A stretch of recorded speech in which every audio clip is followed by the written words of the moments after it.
आज पर्यावरण पर घोर संकट है। न केवल नदियां प्रदूषित हो रही हैं, बल्कि सूखती भी जा रही हैं। जंगलों में आग लगाई जा रही है। जंगल कटते और घटते चले जा रहे हैं। ऐसे में बहुत कम लोग हैं जो पर्यावरण को सहेजने और उसे बचाने में लगे हैं। अधिकांश तो जिंदगी को आसान बनाने के लिए अस्थायी विकल्प का सहारा ले रहे हैं। ऐसे वक्त में एक प्रेरणादायी खबर हम सबके लिए है। हाल ही में छत्तीसगढ़ के बस्तर जिले के जगदलपुर शहर में अक्षय ज्योति निवास चर्चा का विषय बना हुआ है। ऐसा हो भी क्यों ना, आखिर यह घर सबसे हटकर है। एक ऐसा घर जिसे इको फ्रेंडली बनाने का सपना बुना गया। फिर इस सपने को पूरा करने के लिए परिवार ने प्रयास शुरू किया। 1500 वर्ग फीट में तैयार इस घर में earth air tunnel, turbo fan, rain water harvesting, rooftop solar, solar water heater, AAC bricks, skylight और होम ऑटोमेशन के साथ ही किचन वेस्ट से कंपोस्टर बनाने का पूरा ख्याल रखा गया। 2020 का यह सपना लगभग 3 साल में पूरा हुआ। इन सब खूबियों के चलते अक्षय ज्योति निवास को छत्तीसगढ़ की पहली 5 स्टार ग्रीन बिल्डिंग की रेटिंग स्वगृहा द्वारा प्रदान की गई। यह सिलसिला यहीं से शुरू नहीं हुआ था। इसकी शुरुआत हुई थी सौरभ और निशी के विवाह से, जिसे इको फ्रेंडली बनाने का पूरा प्रयास किया गया और सफलता भी मिली। सबको जानेंगे विस्तार से आशुतोष प्रसाद की सौरभ मोतीवाला से इस बातचीत में। नमस्कार, मेरा नाम है आशुतोष प्रसाद और आज हमारे साथ हैं ग्रीन वेडिंग ग्रीन बिल्डिंग के सपनों को पूरा करने वाले, आईआईटी और एनर्जी कंजर्वेशन में शोध कर रहे, ग्रीन हाउस में 5 स्टार रेटिंग का खिताब पाने वाले हमारे साथ सौरभ मोतीवाला जी। सर, आपका बहुत बहुत स्वागत है। नमस्कार सर। और सबसे पहले तो बहुत बहुत बधाइयाँ आपको। धन्यवाद सर, और आपका भी धन्यवाद। आपने इस मंच पे मुझे लाया, उसके लिए बहुत बहुत धन्यवाद। सर, जब आपको सूचना मिली कि आपके मेहनत को, आपके इस ग्रीन हाउस को 5 स्टार रेटिंग मिला है, तो कैसा आपको महसूस हुआ? सबसे पहले तो आप ये बताएं।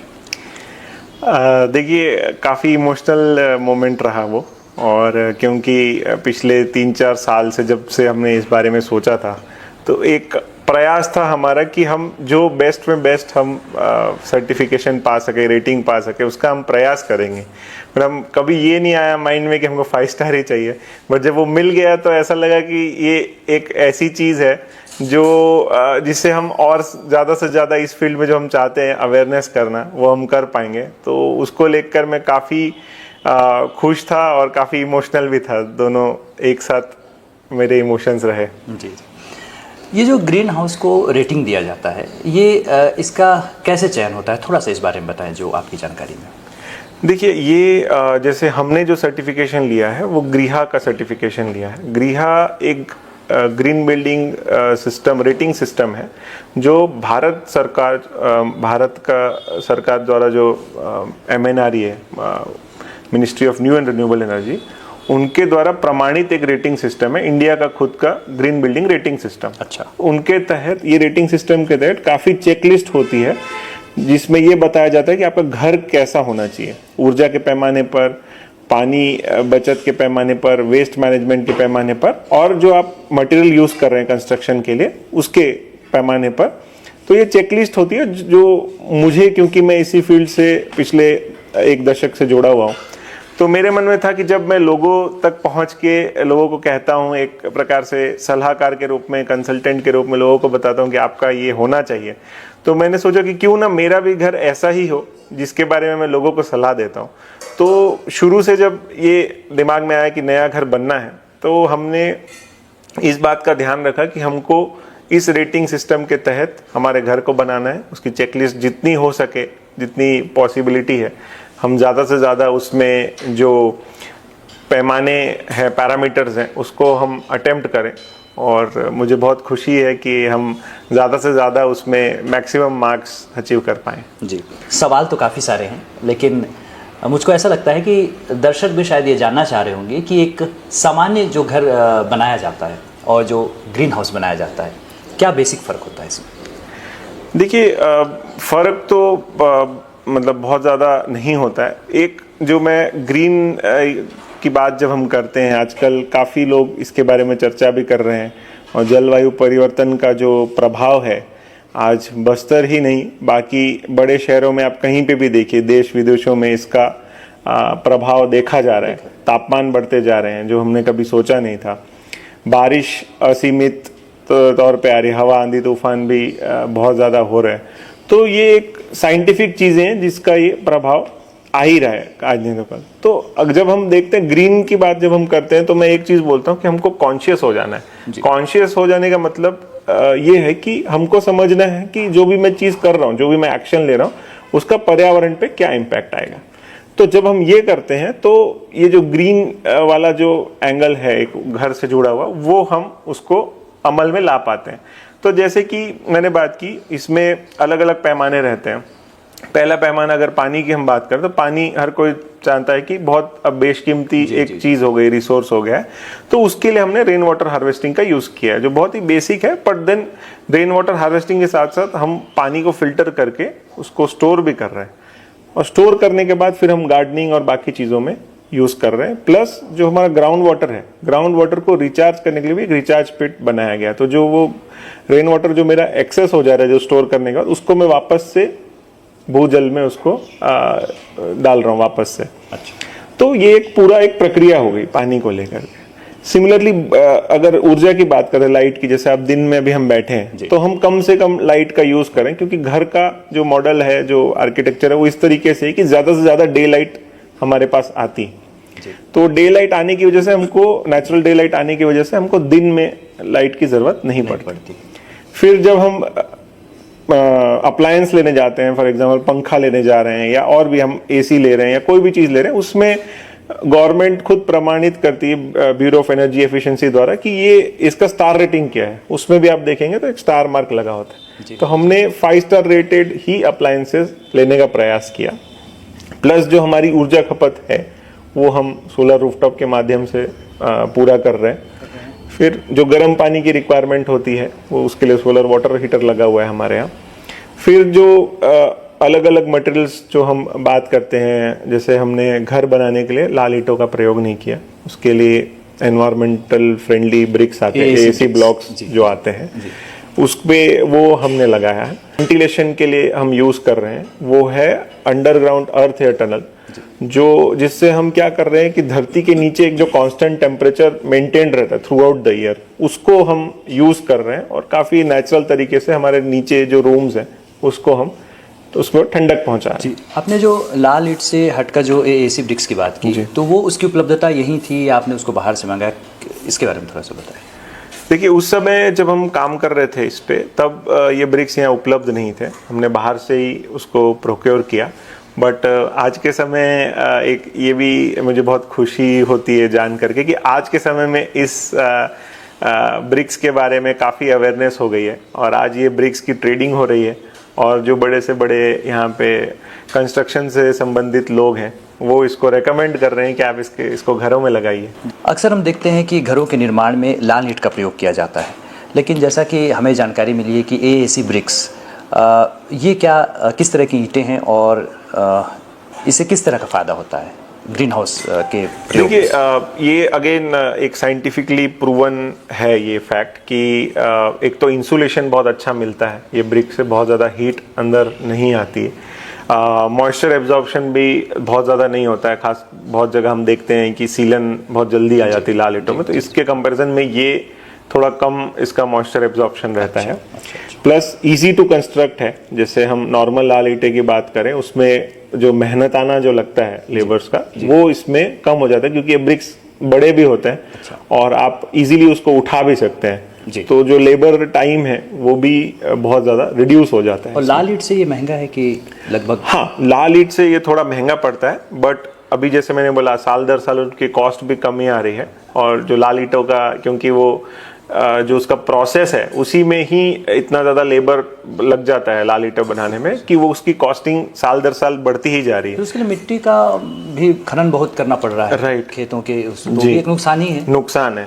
ठीक बात। तो अगर हम आज के समय में भी बात करेंगे तो लगभग मेरे ख्याल से 5-10% एक फिगर जो हम समझ पा रहे हैं वो एक एक्स्ट्रा आपको इसमें देना पड़ता है, बट मैं समझता हूँ आने वाले 2-5 साल में ये भी लगभग बराबर ही नहीं, होने लेकिन वाला उसका फायदा भी तो काफी है सर। जी जी उसका बिल्कुल फायदा है, जितना एक्स्ट्रा लगेगा उससे कहीं ज्यादा फायदा उम्र भर के लिए है। बिल्कुल है, बिल्कुल है। उम्र भर। वही जब हम अगर बहुत लोग मुझसे पूछते हैं कि कॉस्टिंग के मामले में ग्रीन बिल्डिंग और नॉर्मल बिल्डिंग में क्या है, तो मैं उनको यही चीज कहता हूँ कि जो नॉर्मल कोई भी हम घर खरीद रहे हैं, वो जो हम निवेश कर रहे हैं वो एक समय का निवेश नहीं है, क्योंकि मैं उस घर को एक 10-15 साल के हिसाब से मैं उसको बना रहा हूँ। तो अगर पहले ही साल में अगर मैं थोड़ा सा ज्यादा भी पैसे दे रहा हूँ, वो कॉम्पनसेट तब हो जाता है जब 10 साल या 5 साल के बाद मैं दोनों घर को कंपेयर करता हूँ।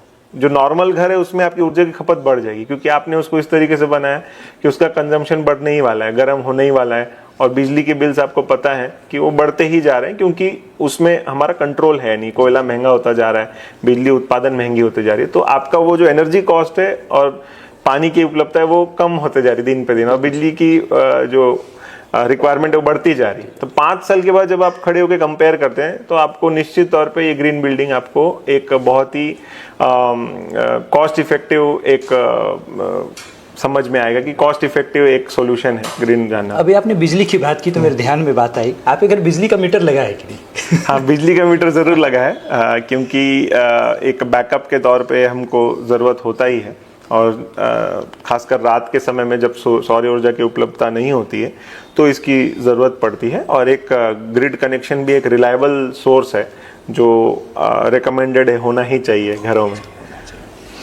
मैं दर्शकों से एक बात और बताना चाहूँगा कि जब हम सर जी का इंटरव्यू लेने के लिए पहुँचे तो यहाँ जितनी रिक्वायरमेंट्स थी आपस में बैठकर बातचीत करने के लिए काफ़ी थी, लेकिन जब हम कैमरे पे शूट करते हैं तो हमें अतिरिक्त लाइट की ज़रूरत होती है, तो उसके लिए हमने यहाँ कृत्रिम लाइट का सहारा लिया है।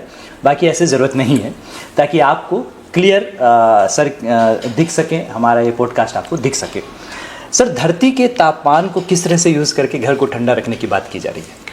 सर, धरती का जो तापमान है एक कांस्टेंट टेम्परेचर मेंटेन होता है। अगर 15-20 फीट के हम नीचे जाते हैं तो उसमें हमने क्या किया है कि बेसिक जो पीवीसी की पाइप्स होती है जो प्लम्बिंग में भी यूज़ होती है वो हमने डाली है नीचे। वो थ्रू आउट हमारे घर में फैली हुई है, पूरे घर का जो एरिया है, बिल्टअप एरिया, और उसमें जगह जगह पे हमने आउटपुट दिया हुआ है ताकि वो मतलब जो भी ठंडी हवा जो ठंडी हो रही है, रूम्स बने हैं, हाँ, नीचे ग्राउंड फ्लोर के जितने रूम्स हैं, अच्छा। उसमें एक आप सामने की तरफ जो हम सर दिखाएंगे वीडियो में, तो उसमें आप देख पाएंगे कि वहां से हम सक कर रहे हैं। अच्छा। बहुत बेसिक तरीका है, जो हम वेंटिलेशन फैंस यूज करते हैं, उसी से वो बाहर की हवा हम उसको अंदर ले रहे हैं पाइप में, और पाइप के थ्रू वो नीचे धरती पे जा रही है। जो धरती का जो तापमान जो बरकरार रहता है, मैंने जैसे बताया, वो असीमित ऊर्जा का सोर्स है, इनफाइनाइट एनर्जी है, और टेम्परेचर वहाँ बरकरार ही रहेगा, कितना भी आप उसमें हीट डाल दो। अगर ये तो हमारा बहुत मामूली सा हीट है जो इसमें जाएगा।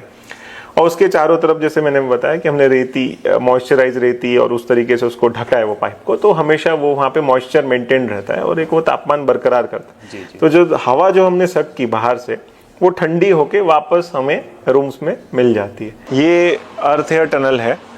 तो अर्थ एयर टनल का जो मैंने कंसेप्ट बताया था कि धरती के अंदर का जो तापमान है उसको हम यूज़ करके हवा को ठंडा कर रहे हैं। तो जैसे आप देखेंगे यहाँ ये जो चैनल बना हुआ है, यहाँ से हवा अंदर आ रही है, यहाँ पे फ़ैन लगा हुआ, इससे हवा सक हो रही है और ये पाइप के माध्यम से धरती के नीचे जा रही है, और यहाँ से सर्कुलेट होते हुए बाकी जो हमारे अंदर के जो 2-3 रूम्स हैं वहाँ पे ये हवा जा रही है, और वहाँ वो हवा को हम खींच रहे हैं। तो यहाँ से ये गर्म हवा जा रही है, अंदर ठंडी हो रही है, और वहाँ हमको ठंडी हवा मिल रही है। जो मैंने बताया, वहाँ से जो गर्म हवा हमने अंदर ली थी, उसको ठंडा होके यहाँ पे ये हमको ठंडी हवा वापस मिल रही है, और ये पूरे एरिया में फैल रही है। तो वो अगर एक प्रकार से हम बोल सकते हैं अर्थ एयर टनल का इनलेट था जो आपने पहले देखा, ये आउटलेट है। तो ऐसे 2-3 आउटलेट्स और बने हुए हैं घर में, जिससे हम तापमान को बरकरार रख पा रहे हैं। तो ये बहुत ही बेसिक इंजीनियरिंग का कंसेप्ट है जो हमने इस्तेमाल में लाया, और अभी आप महसूस भी करेंगे यहाँ पे तापमान जो है वो एक कंफर्टेबल उसमें बना हुआ है। तो ये हमारा एक प्रयास था जिसको हम करने में मैं समझता हूँ थोड़ा बहुत सफल हो पाए हैं इसको, और एक अवेयरनेस भी है कि हम नेचुरल जो हमारा चीज़ है उसको हम यूज़ करें, और एसीज और बाकी जो एनर्जी इंटेंसिव जो हम बोलते हैं कि बहुत ज़्यादा ऊर्जा का यूज़ होता है उसको हम बचा पा रहे हैं। बचा पाए। टर्बो फैन की बात हम सुनते हैं और अक्सर हम फैक्ट्रीज में या ऐसी जगहों पर उसका उपयोग देखते हैं। जी। आम जो जन है जब वो उस टर्बो फैन को देखता है तो उसके मन में एक बात ज़रूर उत्पन्न होती है, ये बिजली से चलता है या ऑटोमेटिक इसको हवा का जो गति है वो उपयोग करने के सक्षम बनाता है? थोड़ा इस बारे में बताइए, जिसका उपयोग आपके यहाँ इस ग्रीन हाउस में हुआ है। जी, अगेन ये बहुत ही बेसिक साइंस का प्रयोग यहाँ मैं बोलना चाहूँगा कि हमारे घर में हमने क्रॉस वेंटिलेशन का काफ़ी ध्यान दिया है। तो अब हमको पता है कि अगर हवा ठंडी होगी तो नीचे की तरफ बैठेगी और गर्म हवा है वो ऊपर की तरफ जाएगी। तो इसी कंसेप्ट पे हमने इसको डिज़ाइन किया है। और टर्बो फैन जो आपका सवाल था वो बिजली से नहीं चलता है, वो नेचुरल ही चलता है, नेचुरल कन्वेक्शन से ही चलता है। तो जो गर्म हवा है घर की वो धीरे धीरे ऊपर की ओर बढ़ने लगती है, और जो हवा की जो गति ऊपर है उससे भी थोड़ा बहुत वो जो रोटेशन मिलता है उससे वो ऊपर की तरफ हवा को खींचता है, और जो नीचे जो क्रॉस वेंटिलेशन हमारा बना हुआ है उससे ये ठंडी हवा रिप्लेस हो जाती है, जो गर्म हवा ऊपर गई है। तो एक हमारा टेम्परेचर भी मेंटेन रहता है। ये बेसिक सा टर्बो फैन है जिसमें गर्म हवा घर की जो है वो एक तरफ आ करके ये ऊपर की ओर चले जाती है। ये नेचुरली घूमता है, और नेचुरल कन्वेक्शन जो होता है जिससे क्या होता है कि गर्म हवा हमेशा ऊपर की तरफ आती है। तो ये फैन की मदद से हवा बाहर की ओर चले जाती है, और जो ठंडी हवा जो क्रॉस वेंटिलेशन से आ रही है वो रिप्लेस कर देती है। तो घर में हमेशा एक ठंडी हवा का प्रवाह बना रहता है। और घर की बात जब हम करते हैं ना सर, तो एक जो हमारा बॉडी के जो अंग हैं जैसे एक तरीके से एक दूसरे से जुड़े हुए हैं, उसी तरह से जो हमने बिल्डिंग साइंस भी मैंने पढ़ी वहाँ पर हमको बताया गया था कि ये जो आपका घर है वो भी एक प्रकार से एक लाइव स्रोत है आपके घर की जैसा, आपके शरीर के जैसा, जिसके हर एक अंग एक दूसरे से हमेशा जुड़े होने चाहिए, कोऑर्डिनेशन बना होना चाहिए। तो आप हमारे घर में देखेंगे, ऊपर भी आप जब देखेंगे तो एक दूसरे से एक जुड़ाव का महसूस है। और जब हम परिवार में भी रहते हैं तो हम चाहते हैं कि एक दूसरे से जुड़े रहें। आजकल जो घर बन रहे हैं वो एक क्लोज्ड आप देखेंगे चेम्बर्स बन गए हैं, उसमें लोग एसी लगा के अपने प्राइवेटली रह रहे हैं। तो एक उसको स्पिरिचुअल एंगल से या थोड़ा सा साइकोलॉजिकल एंगल से भी देखेंगे तो एक जुड़ाव का महसूस आप कर पाएंगे घर में, कि हर एक रूम्स है, हर एक पार्ट है घर का जो अलग अलग पार्ट है वो एक दूसरे से है उसका। हाँ बिल्कुल। सर किचन पर आते हैं। किचन वेस्ट के बारे में तो आप बताइएगा। सर इसमें एक चीज़ मैं और जोड़ना चाहूँगा कि जो चीज़ें मिट्टी में एब्जॉर्ब हो जाती हैं, तो जब पॉलीथीन निकलता होगा आपके यहाँ हर घर में निकलता है, तो उसको किस तरह से आप कर रहे हैं? मतलब वो जैसे सामान्य घर के कचरे जो हैं सब जाते हैं वैसे ही आप भेजते हैं, या उसका कुछ प्लान कर रहे हैं, या उसमें कुछ हो सकता है या किया जाना चाहिए जी, इस पे आप जरूर बताएं। तो सबसे पहले हम किचन वेस्ट से शुरू करते हैं इस बात को। एक ये बहुत ही महत्वपूर्ण सवाल है मुझे लगता है, और ख़ासकर शहरों में, बड़े शहरों में तो इसका आप इम्पैक्ट देख रहे हैं कि पॉलीथीन जो हमारे गाय और बाकी जो स्ट्रे एनिमल्स हैं उनके पेट में ये जा रहा है, और वेस्ट जो कई मौतें हो चुकी हैं। और इसमें हमको बताने की ज़रूरत नहीं कि कितना ये नुकसान कर रहा है प्लास्टिक। तो अगेन जो मैं पहले भी बात किया कि हमको एक सजग हो जाना है इस चीज़ों पे, कि जागरूक हो जाना है कि मैं जब वेस्ट निकाल रहा हूँ तो वेस्ट मुझे सोचना है कि वेस्ट जाएगा कहाँ सबसे पहले। या तो वो ऑर्गेनिक वेस्ट जैसे आपने बताया कि वो अगर सॉइल में घुल सकता है, मिट्टी में घुल सकता है, तो उसको मैं पहले ही अलग कर दूँ। जो हम ऑर्गेनिक इनऑर्गेनिक वेस्ट की बात करते हैं, वेट ड्राई की भी बात करते हैं, तो अगर ऑर्गेनिकली डिकम्पोज हो सकता है वो वेस्ट, तो उसको हम वैसे ही अलग करके हमारे पास एक कमर्शियली अवेलेबल कंपोस्ट है जो बहुत ही आसानी से अमेज़ॉन या दुकानों में मिल जाता है, तो हम वही उसी का इस्तेमाल कर रहे हैं। तो जो भी हमारे घर में जो सब्जी के छिलके या और कुछ निकलता है, और जो भी वेस्ट निकलता है किचन से, तो हम उसको वहाँ पे डालते हैं। प्लास्टिक के लिए अभी तक जो है, क्योंकि हमारा क्वांटिटी बहुत लिमिटेड है, तो जो सुबह गाड़ी आती है सामान्य जन करते हैं, हम उनको वहीं पे डिपोज करते हैं। बट ये मैं समझता हूँ कि आने वाले समय में शहरों में एक सामूहिक तौर पे सेपरेटली अगर हम प्लास्टिक को एक जगह सेग्रीगेट का जो बात होता है, सेग्रीगेट करके रखें, हम एक नियमित रूप से कुछ ऑथराइज रिसाइकलर्स हैं प्लास्टिक के, वो हम उसको एक साथ क्वांटिटी बल्क में बना के उन रिसाइकलर तक पहुंचाएं, तो बहुत ही एनवायरमेंटल फ्रेंडली तरीके से उसका ट्रीटमेंट किया जा सकता है। सौर ऊर्जा की अगर हम बात, ये पहले बात हो चुकी है लेकिन फिर भी मैं वहाँ जाना चाह रहा हूँ कि सौर ऊर्जा के माध्यम से जो यहाँ बिजली का उपयोग किया जा रहा है, तो इसमें शासन की कुछ योजनाओं का लाभ भी आपको मिला, या क्या उस योजना से भी आपके मन में आया कि नहीं, जब योजना है या सब्सिडी ऐसा कुछ होगा, मुझे जानकारी नहीं, आप बताएंगे। अगेन इसमें क्योंकि मैं एक दशक से इसी फील्ड में जुड़ा हुआ हूँ, तो मेरा एक मन में ये था कि हम लोगों तक इसकी अवेयरनेस लेकर के जाएं, और सही से सही जो सामान है, सोलर में भी काफ़ी अलग अलग प्रोडक्ट्स अलग अलग टाइप्स के आते हैं, अलग अलग उसमें टेक्निकल उसका स्पेसिफिकेशन होता है, कॉस्टिंग अलग अलग होती है। तो मैं ये हमेशा से चाहता था कि मैं ऐसी चीज़ लगाऊं जो मैं किसी जन सामान्य को भी रिकमेंड कर सकूं। फिर जब मुझे पता चला कि स्वयं पीएम सर द्वारा एक पीएम सूर्य घर योजना, मुफ्त बिजली योजना चलाया जा रहा है, जिसके तहत सब्सिडी मिल रही है रेसिडेंशियल बिल्डिंग्स को, तो मैंने सोचा क्यों ना इस फैसिलिटी का लाभ उठाया जाए, क्योंकि जब हम सब्सिडी लेते हैं तो हमारा जो कॉस्ट ऑफ एनर्जी, जो बिजली उत्पादित हो रही है सौर ऊर्जा से, वो बहुत कम हो जाता है उसका कॉस्ट। तो इसी सोच को रखते हुए मैंने इसके लिए आवेदन दिया, उसका इंस्टॉलेशन कराया घर में, और ये भी अपने संभाग में एक पहला रेसिडेंशियल प्रोजेक्ट है जिसको केंद्रीय सरकार द्वारा सब्सिडी प्राप्त हुई है। जी सर, ग्रीन हाउस जो आपके सपने जो आपने साकार किया है, उस ग्रीन हाउस को जो 5 स्टार रेटिंग मिला है, ये बस्तर संभाग में पहला है या पूरे स्टेट में, छत्तीसगढ़ में पहला है?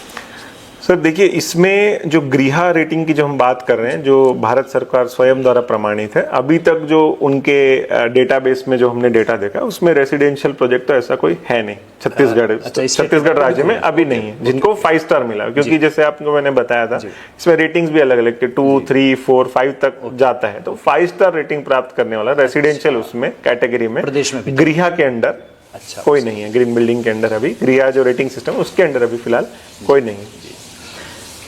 जब मैं छोटा था तो हमारे फादर एक सौर ऊर्जा से संचालित भोजन पकाने के लिए लाए थे, वो एक बड़ी सी पेटी जैसी थी। तो ऐसा भी कुछ आपके यहाँ है? बिल्कुल है सर। ऊपर मैं आपको एक बार दिखा दूंगा, जो एक हम सोलर ड्रायर का यूज़ करते हैं और साथ साथ एक सोलर कुकर का भी इस्तेमाल हम कर रहे हैं। और ये मतलब अगर आप, मैंने जो बताया, एक बार आप सजग हो गए कि हाँ मुझे कुछ ऐसे एक्शंस लेने हैं जो वातावरण को कम से कम नुकसान पहुंचाएं, तो आप बेशक एक बार आपके रूटीन में आ गया तो आपको रोज़ आपको लगेगा नहीं, कम से कम मैं घर के जो चावल है मैं उसी में पकाऊं। तो उस तरीके से, और जैसे आप अचार वगैरह बना रहे हैं तो ड्रायर आमतौर पर बहुत आसानी से सोलर ड्रायर का आप इस्तेमाल कर सकते हो, तो बहुत कॉस्ट इफेक्टिव आपको मिल जाता है सामान मार्केट से। तो आप ये दोनों का प्रयोग आप कर सकते हैं। ये सोलर ड्रायर है जिसका हम यूज़ करते हैं अगर आपको अचार वगैरह बनाना है। तो ये बहुत ही बेसिक सा मॉडल है, आप देखेंगे ड्रायर का। इसमें बाजू से आपकी जो हवा है वो आ जा सकती है, और ऊपर से सूर्य की रोशनी जो आ रही है, रेडिएशन आ रहा है, उससे ये आप कोई भी ऐसा चीज़ जिसका अचार या ऐसा कुछ आप बनाना चाह रहे हैं, सुखाना चाह रहे हैं बेसिकली, वो इसके माध्यम से आप सुखा सकते हैं। इसमें कोई पावर का इस्तेमाल नहीं होता है, नॉर्मल सौर ऊर्जा से ये काम आप कर सकते हैं। कुछ ऐसी चीजें हैं जो छूट गई हैं या सब कुछ हो गया है? नहीं, देखिए मैं ये समझता हूँ there is always scope for improvement. और जब हम जन सामान्य की बात करते हैं, हमको बाकी हमारे भी दिनचर्या के काम करने होते हैं, तो 100% तो कभी पॉसिबल नहीं है कोई चीज़ को अचीव करना। हमेशा एक प्रयास बना रहता है, और एक ये कंटिन्यूस प्रोसेस है बदलाव। जब हम सोच की बात करते हैं तो एक अगर हम मिशन में चल रहे हैं तो हमेशा हमको उसमें इम्प्रूवमेंट लाते जाना है। किसी दिन आप सक्सेस होंगे, किसी दिन आप नहीं होंगे, बट जो निरंतरता जो हम बोलते हैं ना, कंटिन्यूसली हमको एफर्ट करते रहना है अपने आप को इम्प्रूव करने के लिए। तो मुझे लगता है ये उसी की तरफ एक हमारा प्रयास है कि हम जब इस फील्ड में काम करते हैं और लोगों तक पहुंचते हैं, लोगों तक सर्विसेज पहुंचाते हैं, जैसे हम काफ़ी विस्तृत रूप से इसमें लोगों को सलाह देने का काम, उनको पूरा एंड टू एंड सपोर्ट देने का काम करते हैं कि कैसे वो एज एन ऑर्गेनाइजेशन ग्रीन हो सकते हैं, कैसे वो एज अ घर या कमर्शियल स्पेस ग्रीन हो सकते हैं। तो जब हम उसको देखते हैं तो हमको समझ आता है एक कंटिन्यूस प्रोसेस जिसमें हम भी सीखते जाते हैं, प्लस हमारे पर्सनल एंड पे भी हम एक एफर्ट करते जाते हैं। तो मुझे लगता है कि लर्निंग एक थ्रू आउट लाइफ चलते ही रहता है, तो हमेशा इसमें इम्प्रूवमेंट रहेगा। 100% तो कभी पॉसिबल नहीं है आम इंसान के लिए। दर्शकों, हम बात कर रहे हैं सौरभ मोतीवाला जी से, और अभी आपने जाना कि किस तरह से ग्रीन हाउस को रेटिंग दी जाती है, क्या क्या विशेषताएं होती हैं। बात यही खत्म नहीं होती है, बात अभी बची हुई है। और ये बात मैं आगे बढ़ा रहा हूँ कि ये ग्रीन हाउस तो दूसरा प्रयास था, पहला प्रयास था ग्रीन वेडिंग का। जी सर, मैं चाहूँगा कि ग्रीन वेडिंग जो आपने आयोजित किया था इसके बारे में थोड़ा सा बताएं, और उसके बाद मैं आऊँगा कि इस पूरे जो प्रक्रिया रही है इसमें आपको किन किन का सहयोग मिला और किस तरह की चुनौतियों का आपने सामना किया। पर पहले मैं आऊँगा ग्रीन वेडिंग के बारे में। तो आप दर्शकों को ज़रूर बताएं कि ग्रीन वेडिंग क्या था। देखिए, ग्रीन वेडिंग 2024 फरवरी में हमने बस्तर में हमारी वेडिंग हुई थी। तो फिर से क्योंकि जो मैं इस फील्ड से जुड़ा हुआ हूँ तो मुझे ये था कि हम कुछ एक ऐसा एफर्ट करें जो एक अवेयरनेस का मैसेज जन सामान्य तक जाए, और जितने भी हमारे गेस्ट आ रहे हैं वो एक प्रकार से सजग हो जाएं कि नहीं, इस तरीके से भी वेडिंग की जा सकती है। तो ऑब्जेक्टिव हमारा यही था, और इसमें हमने शुरू से प्रयास किया कि जितने हमारे लोग हैं जो इस शादी का शामिल होने वाले हैं, उनको जो हमने इनविटेशन कार्ड भी भेजा था वो अगेन बायोडिग्रेडेबल मटेरियल था, जिसमें हमने हमारा निमंत्रण भेजा था लोगों को, और उसमें हमने मैसेज भी ये डाला था कि हम एक प्रयास करने जा रहे हैं इको फ्रेंडली वेडिंग का, तो इसमें हम आपकी सहयोग की अपेक्षा चाह रहे हैं। तो वहाँ से ये सिलसिला शुरू हुआ, और इसमें जितने भी हमारे परिवार के लोग थे, हमारे रिश्तेदार थे, उन्होंने बहुत हमको सहयोग दिया इसलिए। और अगेन मैं ये चाहता था कि ऐसी वेडिंग हो कि जो हम ना बोलें कि ग्रीन है, कोई एक थर्ड पार्टी आ करके हमको प्रमाण करे कि हाँ इन्होंने पूरे नॉर्म्स को फॉलो करके वो हमको बताए कि हाँ, वो हमको सर्टिफाई करे बेसिकली, कि हम स्वयं ना बोलें। क्योंकि काफी जगहों पे ऐसा होता है कि स्वयं हम किसी चीज को बोलें और कोई प्रमाण हमको मिले, तो वो चीजों का फर्क होता है। तो मेरे दिमाग में ये था कि हम ऐसा प्रमाणित कोई काम करें जो बाकी लोग भी कर सकते हैं। ऐसा नहीं कि एक अलग सी कोई हम चीज कर रहे हैं जिसमें बहुत ज्यादा एफर्ट लग रहा है। अगेन जो हम बताया कि कॉन्शियसली हमको एक कॉल लेना पड़ता है कि कोई भी मैं चीज करो, अगर मैं उसमें ग्रीन कर सकता हूं तो क्यों ना हो। तो क्या क्या आपने ग्रीन किया इसमें? एक तो जो एक इंफॉर्मेशन रील हमने बनाया, मैं आपसे वो शेयर कर दूंगा, जिसमें हमने बहुत टेक्निकली और एकदम लेमैन जो जन सामान्य समझ सके उसके बारे में हमने उसमें जानकारी साझा की।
उसमें कुछ जो पहलू हैं वो मैं आपको बता देता हूं। एक तो हमने जो आमंत्रण पत्र जो मैंने बताया वहां से उसकी शुरुआत हुई, वो पूरा ग्रीन हमने प्रयास किया। फिर जो वेस्ट की बात होती है, क्योंकि इतने सालों से यहाँ रह रहे हैं तो हम हमारे गेस्ट को हम लिमिट नहीं कर पाए। तो हमारे गेस्ट क्योंकि इतने सारे हैं तो हमको काफी गेस्ट को कैटर करना है, सबको बुलाना है। तो हमने ये किया कि जो हमारा वेस्ट जो निकल रहा था, वेस्ट को हमने, जैसे हम पहले भी बात किए, तो 2 अलग अलग तरह का वेस्ट था। एक प्लास्टिक वेस्ट था जिसको हमने पूरा जो रिसाइकलिंग के लिए उसको एक जगह कलेक्ट किया, उसको रिसाइकलिंग के लिए हमने रिसाइकलर के पास, जो भारत सरकार द्वारा प्रमाणित संस्था है, वहां पे हमने भेजा कि इसको आप रिसाइकल कर दीजिए। अच्छा। दूसरा जो किचन वेस्ट निकला, किचन वेस्ट को जो हमारा था उसको हमने एज अ कंपोस्ट बनाने के लिए, खाद बनाने के लिए, वहीं सामने हमारा प्रीमाइसेस के सामने जो एरिया था, हमने वहां पे ही उसको कंपोस्ट बनाने के लिए एकदम साइंटिफिक तरीके से जैसे कंपोस्ट तैयार होता है वो हमने किया। जी जी।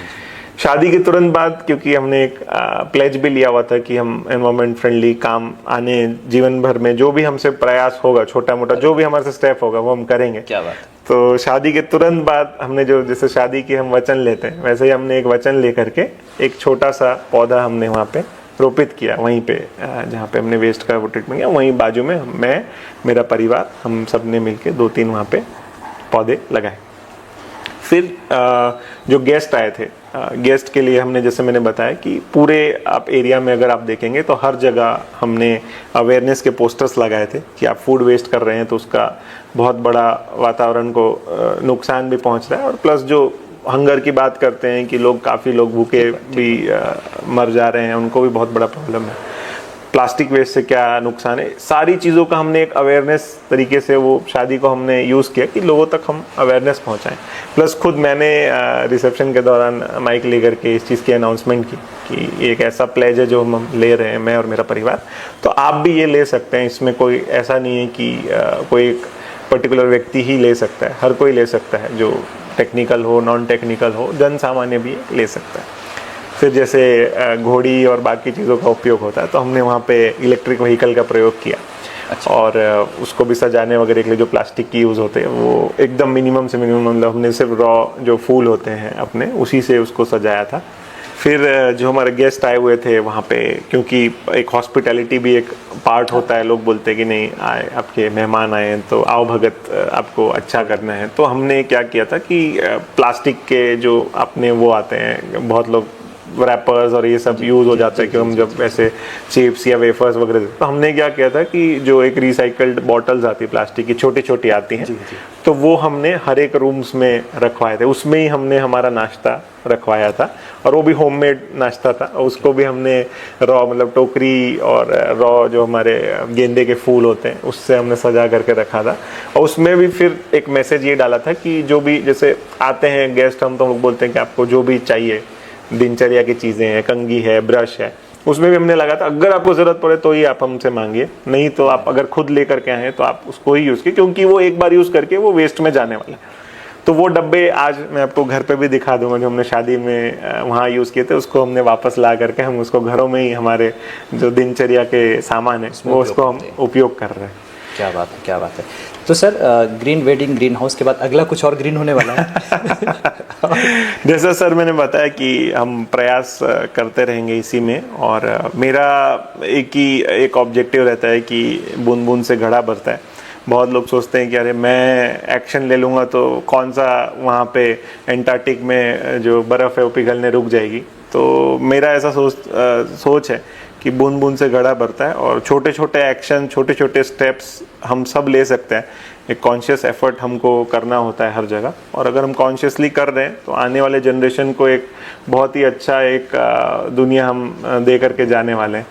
तो बस यही प्रयास रहता है, और आगे भी अगर कुछ ऐसी अपॉर्चुनिटी आती है तो ज़रूर हम इसका प्रयास करेंगे सर। बिना किसी के सपोर्ट के जब हमारे मन में कोई विचार आता है तो हम किसी से उसको शेयर करते हैं, किसी से कुछ पूछना होता है या अपनी परेशानियों को बताना होता है, कोई रास्ता मार्गदर्शन चाहना होता है, और काफ़ी सपोर्ट्स लगते हैं इन सब कार्यों को करने के लिए।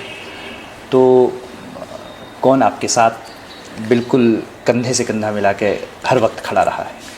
देखिए, मैं बाहर काफ़ी लोग रोल मॉडल चूज़ करते हैं, बट मेरे घर में मेरे फादर हैं जो मेरे रोल मॉडल हैं, और जब मैं देखता हूँ कि उनके जो एफ़र्ट्स रहे हैं इतने सालों में, हमको आज, अब बाहर भी हम गए हैं, बाहर एक्सपोजर लेकर के आए, बस्तर से बाहर जाके हमने पढ़ाई की, उसमें हमेशा से उनका सपोर्ट रहा है।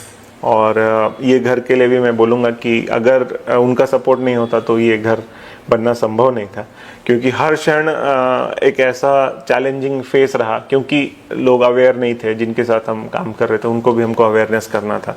तो हर बार ऐसा लगता था कि नहीं, अभी इसकी ज़रूरत क्या है, यहाँ पे इसकी ज़रूरत क्या है।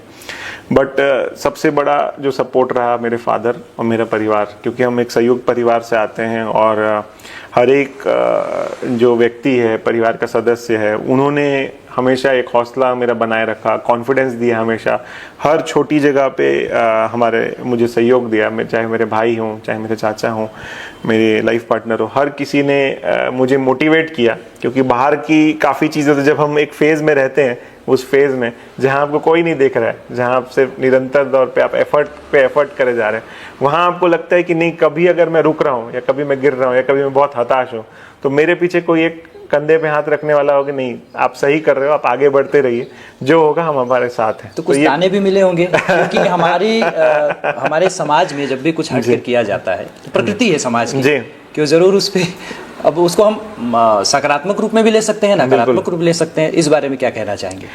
देखिए सर, ताने मुझे लगता है क्योंकि हम ऐसे क्षेत्र से यहाँ पे आते हैं जहाँ हम नया कुछ करने जाते हैं, तो निश्चित तौर पे लोगों के कुछ सवाल होते हैं, और मुझे लगता है कि उनका एक पॉजिटिव उस पे ये भी रहता है कि कहीं ये जो मेरे से जो जुड़ा हुआ व्यक्ति है वो कहीं गलत दिशा में ना चले जाए। तो मैं उस तानों को ऐसा लेता हूँ कि नहीं, अगर इनमें अवेयरनेस नहीं है तो आज नहीं तो कल आएगी। तो उन्होंने बहुत बार कुछ चीज़ें बताई कि हाँ ऐसे होगा। मुझे लगता है कि वो तानों बहुत ज़्यादा चिंतित थे कि हमारा ये जो आसपास में जो हमारा बच्चा है ये काम कर रहा है, कहीं ये गलत दिशा में तो नहीं जा रहा है। तो मुझे ऐसा लगता है ये कांस्टेंट चेक था मेरे ऊपर कि नहीं, ये गलत दिशा में ना जाए, और हमको भी एक रिट्रोस्पेक्ट जो हम बोलते हैं ना, कि एक बार आईने के समय खड़े होकर देखना है कि भाई मैं कहीं बहुत ज़्यादा एफर्ट तो नहीं कर रहा हूँ, कहीं मैं गलत दिशा में नहीं जा रहा हूँ। तो वो मुझे लगता है कि वो स्टेपिंग स्टोन या माइलस्टोन के जैसा था, जहाँ पे मैं हमेशा खुद को रिट्रोस्पेक्ट कर पाया कि मैं सही हूँ कि मैं सही नहीं हूँ, कि मुझे दिशा कुछ बदलनी चाहिए या मुझे कुछ और तरीके से इसको इम्प्लीमेंट करने का सोचना चाहिए। और आज मुझे बहुत खुशी है कि जिन लोगों से मुझे उस तरीके की बातें सुनने मिली, उनके द्वारा बधाई दी जा रही है और उनके द्वारा प्रोत्साहन दिए जा रहा है। तो मुझे लगता है कि ये जो चीज़ थी वो तो फिजिकल जो दिख रही है, बट वो जो चीज़ फिजिकल नहीं है, जो सिर्फ मैं महसूस कर सकता हूँ, मेरे आसपास के लोग महसूस कर रहे हैं, वो मैं आज महसूस कर रहा हूँ। और मेरे मन में ये है कि वो मेरे लिए बहुत बड़ी जीत है एज कम्पेयर टू दिस, कि वो एक बदलाव सोच में मैं ला पाया, एक अवेयरनेस ला पाया, जिससे कि और भी लोग आने वाले भविष्य में इस ओर कदम बढ़ाएंगे। तो दर्शकों, हमने अभी बात की सौरभ मोतीवाला जी से, और हमने जाना कि ग्रीन हाउस एक सामान्य घर से किस तरह अलग होता है। साथ में इन्होंने ग्रीन वेडिंग की बात भी बताई। चर्चा तो हम काफ़ी कुछ कर सकते हैं, लेकिन उसके लिए हम फिर कभी सर का समय लेंगे और इनसे फिर बातचीत करेंगे। फिलहाल आपने इस कार्यक्रम को देखा, और इस प्रोग्राम को देखने के बाद आपके मन में अगर कुछ विचार आ रहे हैं और आप कमेंट्स में ज़रूर बताएं, और जुड़े रहिए इसी तरह। और आप यदि ग्रीन हाउस के बारे में सोच रहे हैं, ग्रीन वेडिंग के बारे में सोच रहे हैं, तो सौरभ मोतीवाला जी बिल्कुल तैयार हैं आपका मार्गदर्शन देने के लिए और उत्साह बढ़ाने के लिए। और आप सभी का बहुत बहुत शुक्रिया जो आपने अपना समय दिया और हमारे इस कार्यक्रम को देखा। आपका बहुत बहुत शुक्रिया। हम दोनों की तरफ से आपको नमस्कार। धन्यवाद।